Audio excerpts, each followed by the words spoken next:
we'll study the third colligative property,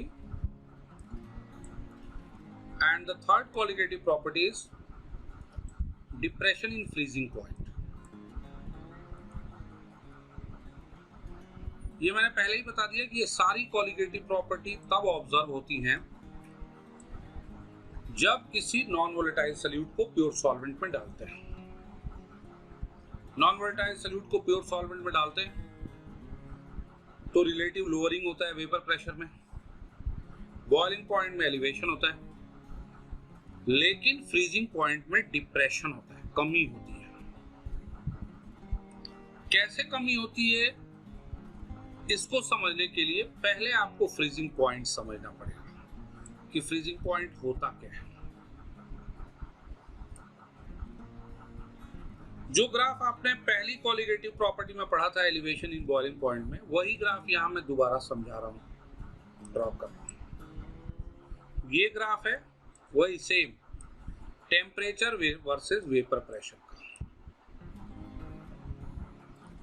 ये वाला जो ऊपर वाला ब्लैक वाला है ये प्योर सॉल्वेंट का है और ये नीचे वाला सॉल्यूशन का है। सेम आपको पता है प्योर सॉल्वेंट का टेम्परेचर कम करोगे वेपर प्रेशर कम होगा, टेम्परेचर कम करते जाओगे रेट ऑफ इवेपोरेशन कम होता जाएगा, वेपर प्रेशर कम होता जाएगा, कम होता जाएगा, कम होता जाएगा, कम होता जाएगा। अचानक ये ग्राफ जो है वो नीचे की तरफ शूट डाउन करता है, नीचे से ड्रेस्टिकली डाउन होता है।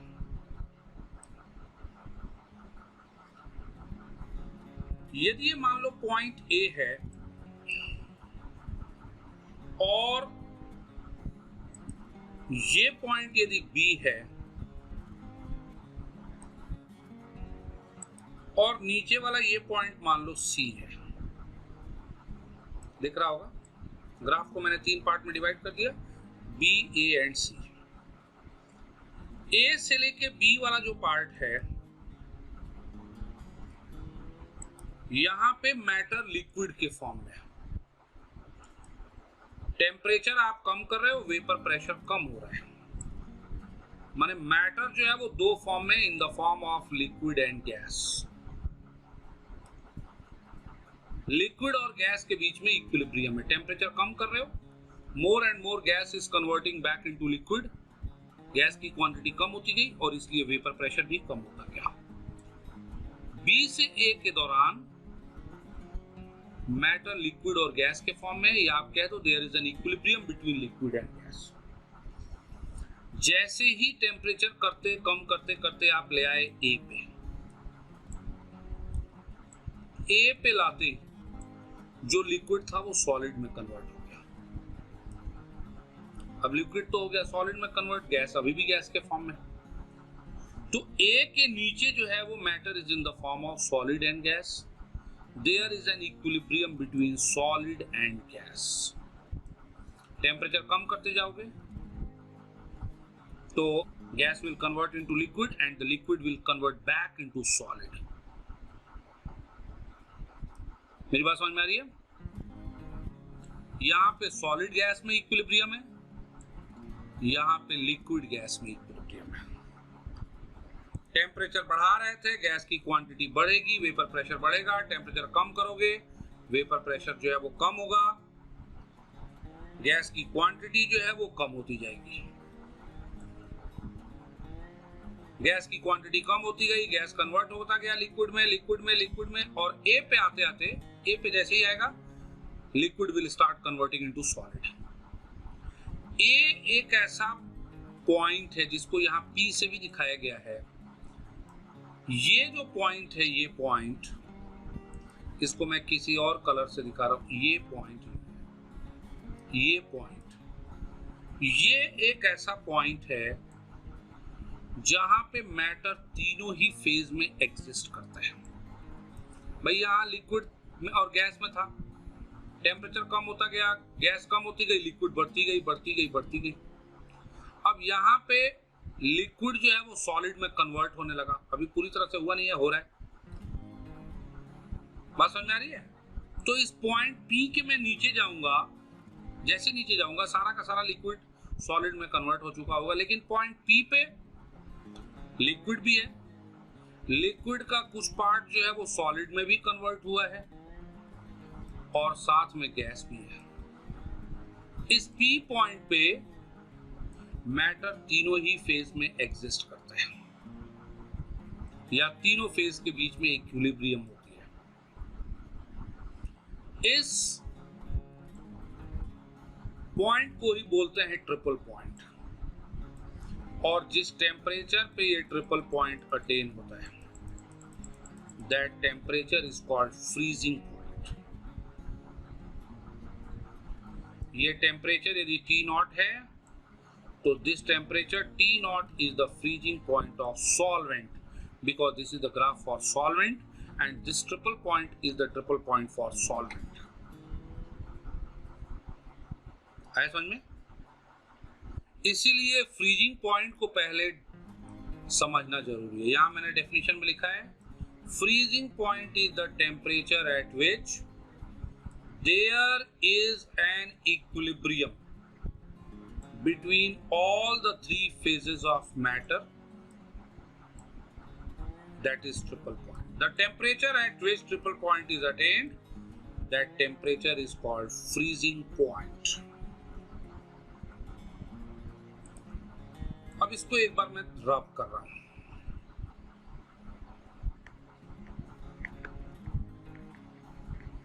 I want to. अब यदि मैं सोल्यूशन का कर्व प्लॉट करूं तो सोल्यूशन का कर्व भी बिल्कुल ऐसे ही होगा, लेकिन इसके ठीक नीचे होगा, क्योंकि आपको पता है किसी भी टेम्परेचर पे सोल्यूशन का वेपर प्रेशर प्योर सॉल्वेंट से कम होता है। टेम्परेचर कम करोगे तो इसका भी वेपर प्रेशर कम होगा, कम होगा, कम होगा, कम होगा, कम होगा, कम होता गया, और इस ग्राफ को कहीं यहाँ पे ये इंटरसेक्ट कर देता है। जिस पॉइंट पे इंटरसेक्ट करता है मान लो वो पॉइंट Q है। अब वही बात Q के ऊपर तो लिक्विड और गैस में इक्विलिब्रियम है। Q पे liquid has started converting into gas और Q के नीचे there is an equilibrium between solid and gas. तो Q फिर वो टेम्परेचर हो गया, वो पॉइंट हो गया जिस पे मैटर तीनों ही फेज में एग्जिस्ट कर रहा है। किसका मैटर? सॉल्यूशन का। Therefore, this Q is the triple point of solution, and the temperature at which this triple point is attained is called freezing point. So this is the freezing point of solution. Understand? अब मैं दोबारा एक बार समझा दे रहा हूं, एक बार और। ये देखो, ये जो पॉइंट P है, P पॉइंट, ये P पॉइंट, ये ट्रिपल पॉइंट है प्योर सॉल्वेंट का, और ये जो Q पॉइंट है, ये P पॉइंट ये है, Q पॉइंट ये है, ये ट्रिपल पॉइंट है सॉल्यूशन का। This point P means triple point of pure solvent is obtained at T0F. Therefore, T0F is the freezing point of pure solvent. While Q point means triple point of solution is attained at a temperature TF. Therefore, TF is the freezing point of solution. T0F is the freezing point of pure solvent and TF is the freezing point of solution. Diagram से clear है कि TF की जो value है वो T0F से कम है, T0F से कम है। इसीलिए कहा जाता है कि जब ये प्योर सॉल्वेंट का है, this is for solvent and this is for solution.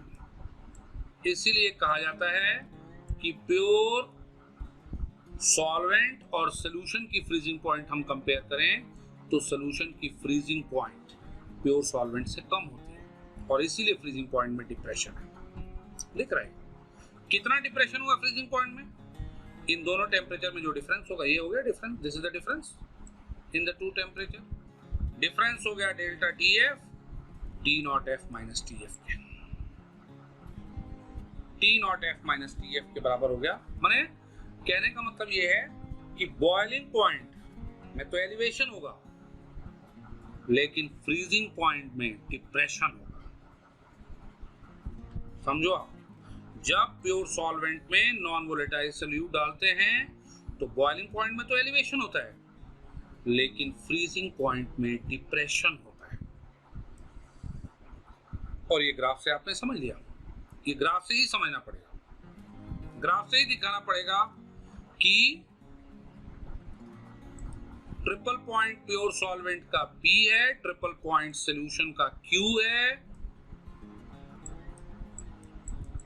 Triple point of solution is obtained at a lesser temperature than the pure solvent and therefore freezing point gets decreased।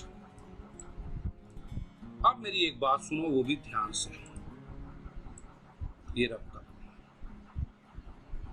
Delta T F और delta T दोनों colligative property है। ये देखो, ये एक important point मैंने बताया, solution के अंदर सोल्यूट के मोल्स जितने ज्यादा होंगे कॉलिगेटिव प्रॉपर्टी उतनी ज्यादा होगी, क्योंकि कॉलिगेटिव प्रॉपर्टी सोल्यूट के number of moles per depend करती है। अब कॉलिगेटिव प्रॉपर्टी ज्यादा होगी तो डेल्टा टी भी ज्यादा होगा और डेल्टा टी एफ भी ज्यादा होगा, क्योंकि डेल्टा टी भी कॉलिगेटिव प्रॉपर्टी है और डेल्टा टी एफ भी कॉलिगेटिव प्रॉपर्टी है। लेकिन डेल्टा टी बी यदि ज्यादा हुई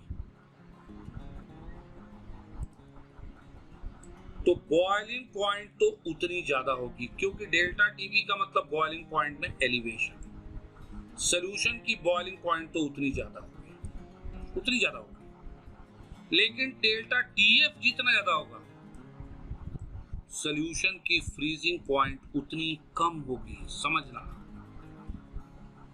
उतनी कम होती जाएगी। पार्टिकल के बढ़ने पे कॉलिगेटिव प्रॉपर्टी तो बढ़ेगा, कॉलिगेटिव प्रॉपर्टी बढ़ेगा तो डेल्टा टीबी भी बढ़ेगा और साथ में डेल्टा टीएफ भी बढ़ेगा, क्योंकि दोनों कॉलिगेटिव प्रॉपर्टी है। लेकिन डेल्टा टीबी के बढ़ने की वजह से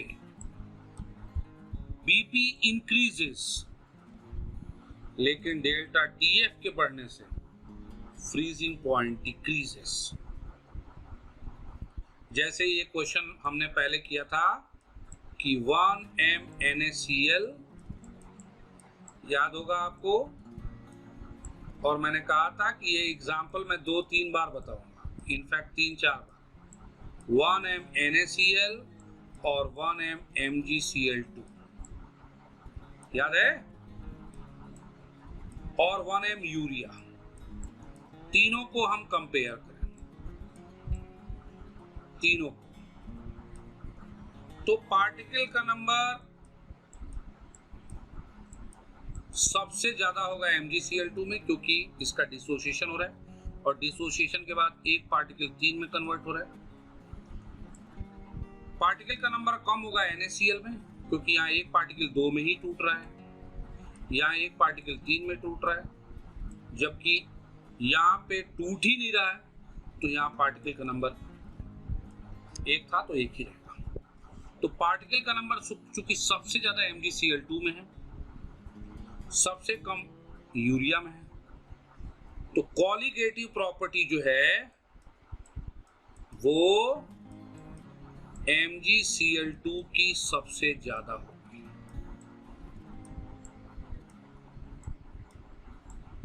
और यूरिया की कॉलिगेटिव प्रॉपर्टी सबसे कम होगी। समझो इस चीज को। अब इसकी कॉलिगेटिव प्रॉपर्टी ज्यादा होगी, माने इसका डेल्टा टी भी ज्यादा होगा और डेल्टा टीएफ भी ज्यादा होगा। किसका? MgCl2 का डेल्टा टीएफ भी ज्यादा होगा।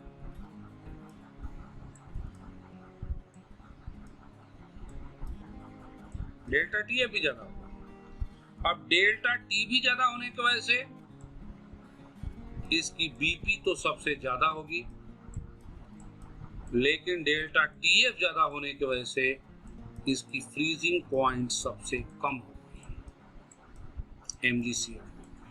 तो यदि आपसे कहा जाए इन तीनों सोल्यूशन में बॉइलिंग पॉइंट सबसे ज्यादा किसकी है, इसकी,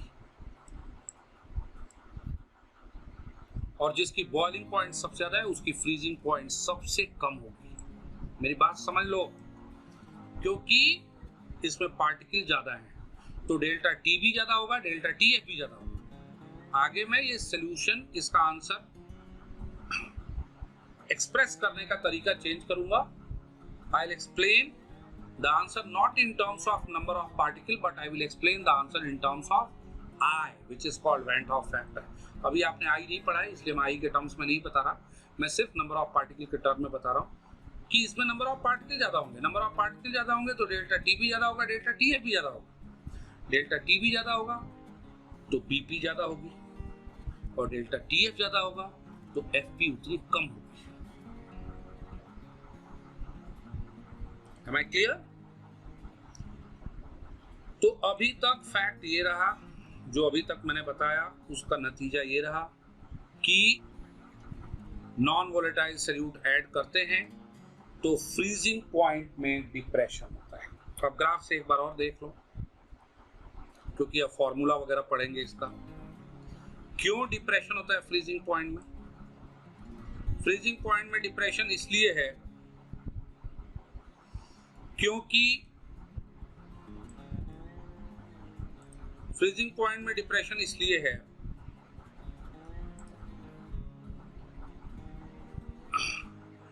क्योंकि जो सॉल्यूशन का कर्व है वो नीचे है,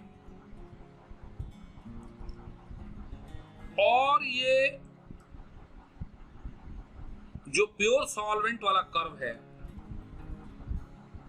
उसको एक लो टेम्परेचर पे इंटरसेक्ट कर रहा है, या दूसरे शब्दों में आप कह लो तो आप ये कह सकते हो कि सॉल्यूशन में जो ट्रिपल पॉइंट है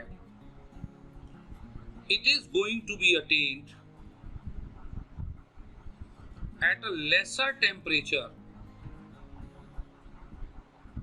then the pure solvent.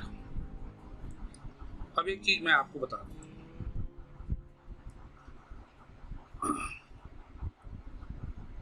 Solution का कर्व नीचे क्यों है? क्योंकि वेपर प्रेशर में लोअरिंग है। सॉल्यूशन का वेपर प्रेशर प्योर सॉल्वेंट से कम होता है। सॉल्यूशन का वेपर प्रेशर जितना कम होगा, जितना कम माने वेपर प्रेशर में जितनी लोअरिंग होगी ये कर्व उतना नीचे होगा, और जितना ये कर्व नीचे होगा इंटरसेक्शन उतने ही कम टेम्परेचर पे होगा। अभी देखो, यदि लोअरिंग इन वेपर प्रेशर थोड़ा और ज्यादा होता तो ये कर्व और नीचे होता, और ये देखो इंटरसेक्शन और कम टेम्परेचर पे होता। देख रहे हो ना, जितनी ज्यादा लोअरिंग होगी ट्रिपल पॉइंट उतने कम टेम्परेचर पे अटेन होगा, मतलब डिप्रेशन इन फ्रीजिंग पॉइंट उतनी ज्यादा होगी। समझ जाओ, जितना ज्यादा लोअरिंग होगा ये कर्व उतना नीचे पाया जाएगा, और जितना नीचे ये कर्व की लोकेशन होगी, जितना नीचे ये कर्व होगा, triple point is going to be attained at a low and low temperature, and therefore depression in freezing point also will be more. तो हम मैथमेटिकली कह सकते हैं कि डेल्टा टीएफ डायरेक्टली प्रोपोर्शनल है पी नॉट माइनस पी के। जितनी ज्यादा लोअरिंग होगी कर्व उतना नीचे होगा, और फ्रीजिंग पॉइंट में डिप्रेशन उतना ज्यादा होगा। और ये भी आपको पता है कि lowering in vapour pressure directly proportional होता है XB के, पता ही है आपको। क्योंकि वेपर प्रेशर में लोअरिंग हुआ क्यों? वेपर प्रेशर में लोअरिंग इसलिए हुआ क्योंकि हमने नॉन वोलेटाइल सॉल्यूट डाला, तभी तो लोअरिंग हुआ। जितना ज्यादा नॉन वोलेटाइल सॉल्यूट डालोगे या नॉन वोलेटाइल सॉल्यूट का मोल फ्रैक्शन जितना ज्यादा होगा वेपर प्रेशर में लोअरिंग उतनी ज्यादा होगी, और जितनी ज्यादा वेपर प्रेशर में लोअरिंग होगी फ्रीजिंग पॉइंट में डिप्रेशन उतना ज्यादा होगा। अब मैथमेटिक्स की लैंग्वेज में बात करो, delta TF proportional to P not minus P and P not minus P proportional to XB, therefore delta TF directly proportional to XB. Since delta TF is going to depend upon NB, since it is depending upon number of moles of solute, therefore delta TF is a colligative property. ये proof हो गया कि delta TF एक colligative property है। अब फिर delta TF का हम फॉर्मूला डेराइव कर देंगे, बिल्कुल उसी तरह से फॉर्मूला डेराइव करेंगे जैसा कि हमने डेल्टा TB का किया था। डेल्टा TB का फॉर्मूला डेराइव बिल्कुल इन द सेम वे। अभी हमारे पास एक्सप्रेशन है, यहां पे देखो delta TF proportional to XB, ये एक्सप्रेशन है, इसी को हम कैरी फॉरवर्ड करेंगे। ये मैं यहां पे ले आया, मैं डेल्टा TF प्रोपोर्शनल हो गया, आगे का डेरिवेशन आपको पता है, डेल्टा TF प्रोपोर्शनल हो गया XB के, साइन ऑफ प्रोपोर्शनलिटी हटाया, delta TF is equal to KXB, delta TF XB को इलेबोरेट कर दिया NB upon NA plus NB, और इसकी वैल्यू XB की जगह डाल दिया, तो delta TF becomes equal to K तो था ही, XB की जगह आ गया NB upon NA plus NB। फिर वही चीज, यदि सोल्यूशन डाइल्यूट हो तो NA माने सॉल्वेंट के जो मोल्स हैं वो सोल्यूट से बहुत ज्यादा होंगे, NA plus NB will be approximately equal to NA, माने NA प्लस NB की जगह हम सिंपली NA लिख सकते हैं। तो हमारा फॉर्मूला हो गया डेल्टा TF तो जैसे था वैसे ही आ गया, delta TF is equal to K जैसा था K आ गया, NB upon NA plus NB की जगह ये हो गया NB upon NA, delta TF is equal to K NB upon NA। अब मैंने NA को इलेबोरेट कर दिया, NA है क्या, NB है number of moles of solute, NA है number of moles of solvent, NA को इलेबोरेट कर दिया, number of moles of solvent, mass of solvent upon molar mass of solvent, तो डेल्टा TF फिर वैसे ही आ गया डेल्टा TF, K जैसा था वैसे ही आ गया K, NB था वो भी आ गया NB, NA की जगह लिख दिया WA अपॉन MA, ये जो NA लिखा था इसकी वैल्यू यहाँ डाल दी W अपॉन MA। अब इसको ऊपर शिफ्ट करो, ऊपर शिफ्ट करो, ऊपर शिफ्ट करोगे MA को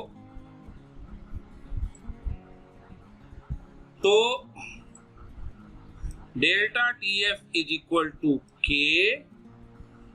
इंटू MA, ये MA ऊपर गया K इंटू MA, और NB upon WA, NB upon WA, ये MA ऊपर गया तो MA into K into MA, NB upon WA, NB upon WA, NB number of moles of solute, WA is weight of solvent, number of moles of solute पर kg of solvent होता है molality, तो NB upon WA को लिख दिया molality, K constant है, solvent same हुआ तो MA भी कांस्टेंट, तो K और MA का जो प्रोडक्ट है वो एक नया कांस्टेंट हो गया, ये हो गया KF, तो delta TF becomes equal to K into MA के जगह डाल दिया KF into NB upon WA के जगह डाल दिया स्मॉल m, तो delta TF is equal to KF into small m, या delta TF is equal to MKF। Delta TF जैसे वहां K इंटू MA वहां मोलर एलिवेशन कांस्टेंट था, यहाँ K इंटू MA जो KF आया, KF is called molar depression constant, या इसको बोलते हैं मोलर क्रायोस्कोपिक कांस्टेंट। तो डेल्टा TF हो गया lowering in freezing point, M हो गया मोलैलिटी, KF हो गया molar depression constant. Am I clear? बिल्कुल वही फॉर्मूला है, पढ़ रखा है आपने, कोई दिक्कत नहीं है।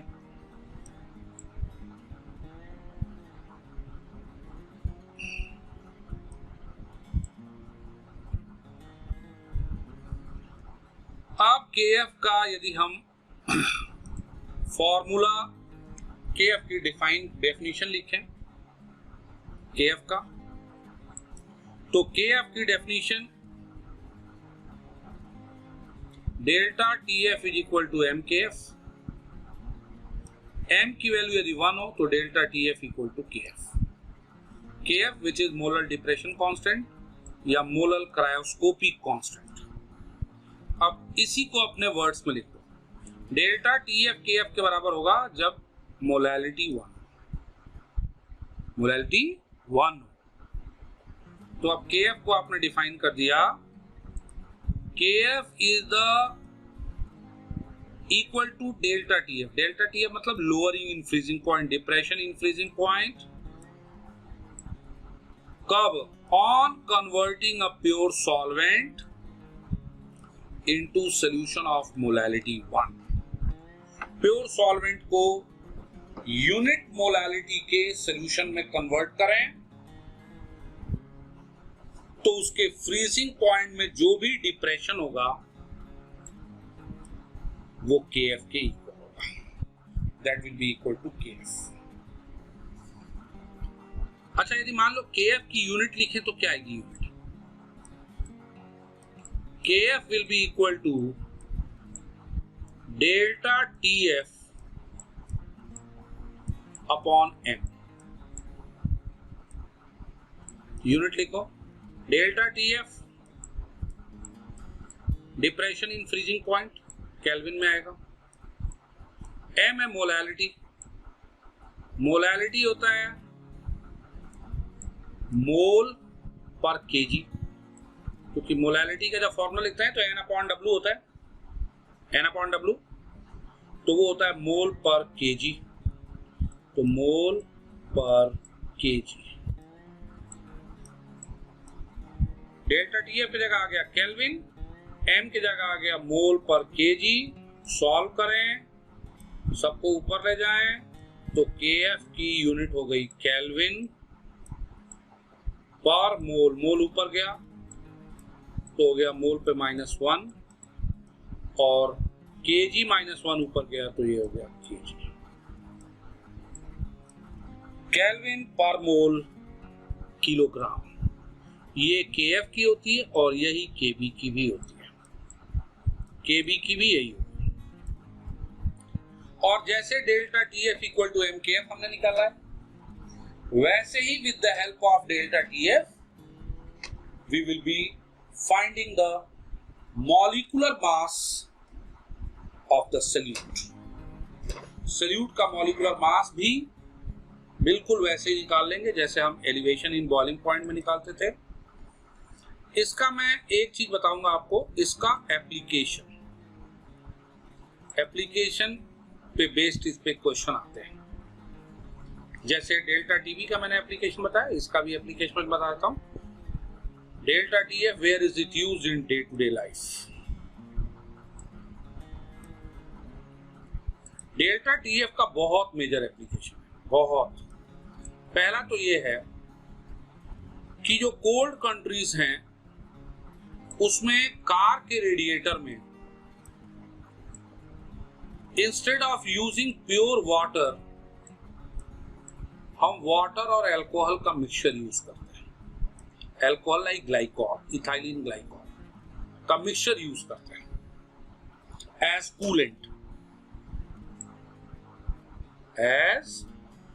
कूलेंट, ये टी छूट गया, कूलेंट। व्हाई? क्योंकि यदि आप प्योर वाटर यूज करते हो एज अ कूलेंट तो वाटर जो है वो 0 डिग्री सेंटीग्रेड पे फ्रीज हो जाएगा, फ्रीज होके it will convert into ice and it will harm the engine। लेकिन वाटर के अंदर जब सोल्यूट ऐड कर दोगे तो सोल्यूट ऐड करने से उसकी फ्रीजिंग पॉइंट कम हो जाती है। जो प्योर वाटर पहले 0 पे ही फ्रीज हो जाता था, now it will be frozen to a temperature -5, -7, -10, even -15 degrees centigrade. Therefore, water will not be converted into ice, water will not be freeze even at a very low temperature, will remain in the form of liquid only, and therefore it is not going to harm the engine. दूसरा इसका बहुत बड़ा application है कि cold countries में, European countries में खासकर, जब स्नोफॉल होती है तो स्नो को हटाने के लिए खूब सारा सॉल्ट उसमें मिला देते हैं। देखा होगा आपने, हॉलीवुड मूवीज वगैरह में भी देखा होगा, खूब सारा सॉल्ट मिला देते हैं स्नोफॉल को हटाने के लिए। क्यों? क्या लॉजिक है इसके पीछे? या इसका एक और एग्जांपल मैं बता रहा हूं। आपकी मॉम जो है आइसक्रीम जमाती हैं तो उसमें थोड़ा सा पिंच ऑफ सॉल्ट ऐड कर देती है। क्यों? स्नो को हटाते समय हमने नमक क्यों डाला, सॉल्ट क्यों डाला? सॉल्ट डालने से होगा क्या कि जो वाटर 0 पे फ्रीज होता था, सॉल्ट डालने से उसकी फ्रीजिंग पॉइंट कम हो जाती है। मान लो सराउंडिंग का टेम्परेचर -3 है, तो -3 पे ऑफ कोर्स वाटर जो है वो आइस में कन्वर्ट हो गए। अब उसमें सॉल्ट डाला, सॉल्ट डालने से उसकी फ्रीजिंग पॉइंट कम होगी। मान लो इतना ज्यादा सॉल्ट डाल दिया कि उसकी फ्रीजिंग पॉइंट जो है वो -5 तक रिड्यूस हो। अब सॉल्ट डालने से वाटर की फ्रीजिंग पॉइंट हो गई -5, जबकि सराउंडिंग का टेम्परेचर -3 है, higher. Therefore, water will be immediately melted. क्योंकि जब प्योर वाटर था तो उसकी फ्रीजिंग पॉइंट 0 थी, सराउंडिंग का टेम्परेचर -3 था, इसलिए वो आइस में कन्वर्ट हो गया था। सॉल्ट डालने से उसकी फ्रीजिंग पॉइंट में काफी रिडक्शन हो जाता है, फ्रीजिंग पॉइंट काफी कम हो जाती है, और फ्रीजिंग पॉइंट कम हो जाएगी, सराउंडिंग का टेम्परेचर जो है वो ज्यादा है, therefore water will melt, the ice will melt and will convert into water. यही लॉजिक आइसक्रीम का भी है कि नॉर्मल सिंपल आइसक्रीम यदि आप जमाओ तो हो सकता है वो 0 पे फ्रीज हो रहा, उसकी फ्रीजिंग पॉइंट 0 है। सॉल्ट ऐड करने से उसकी फ्रीजिंग पॉइंट कम हो जाएगी, -3 हो जाएगा, -5 हो जाएगा। तो यदि सिंपल आइसक्रीम आप खाते हो तो you are eating ice cream at 0, salt add करने से उसकी फ्रीजिंग पॉइंट क्योंकि काफी कम हो गई, तो now you are eating the ice cream at -3 or -5. That is the only difference. That is the reason why we add salt for removing the snow, or why instead of using pure water, we use the mixture of water and alcohol as a coolant in the radiator of car in the European countries, that is cold countries. रही बात molecular mass निकालने, क्योंकि इससे भी molecular mass हम निकालते हैं, तो इसमें मॉलिक्यूलर मास बिल्कुल वैसे ही होगा जैसे डेल्टा टीबी में आप निकालते थे। बस इस पूरे एक्सप्रेशन के दौरान डेल्टा टीबी के जगह लिख लो डेल्टा टीएफ, या डेल्टा टीबी की जगह राइट डेल्टा टीएफ और केबी की जगह केएफ लिख लो। तो delta TF is equal to M K F. फिर वही चीज एम को कन्वर्ट कर दिया NB upon W M A, तो delta TF is equal to NB upon W A K F. फिर delta TF is equal to NB को elaborate किया W B upon M B, W A into K B की जगह लिख दिया के F. M B हमें निकालना है तो एम बी को लेफ्ट में शिफ्ट किया और लेफ्ट में एम बी को शिफ्ट किया, तो हमारे पास जो एक्सप्रेशन आया, एक्सप्रेशन आ गया एम बी आ गया इधर, तो M B is equal to W B upon W A, ये डेल्टा टी एफ नीचे आ गया तो ये हो गया delta T F into K F. बिल्कुल वैसे ही जैसे आपने एलिवेशन इन बॉइलिंग पॉइंट में मॉलिक्यूलर मास निकाला था, in the same way we can have molecular mass, we can find the molecular mass with the help of depression in freezing point, where Mb is the molecular mass of solute, Wb is mass of solute, Wa is mass of solvent। यहाँ पे delta Tb के जगह होगा delta Tf, it will be delta Tf। Delta Tf is depression in, इसको तो cover ही कर दो, ये एलिवेशन इन बॉइलिंग पॉइंट है, इसको पूरा यहाँ तक कवर कर दो, थोड़ा ज्यादा हो गया, इसको रब किया,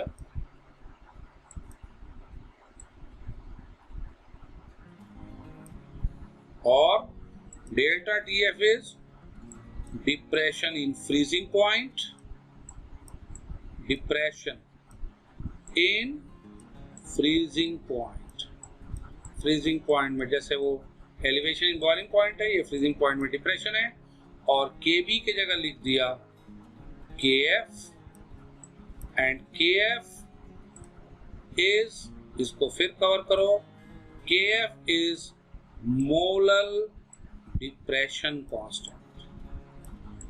Kb मोलल एलिवेशन कांस्टेंट है, तो Kf जो है वो मोलल डिप्रेशन कांस्टेंट, बिल्कुल same. That is all about depression in freezing point. Now, using the concept I taught you, you can solve each and every mathematical question, or you can solve each and every reasoning based conceptual question based on the topic.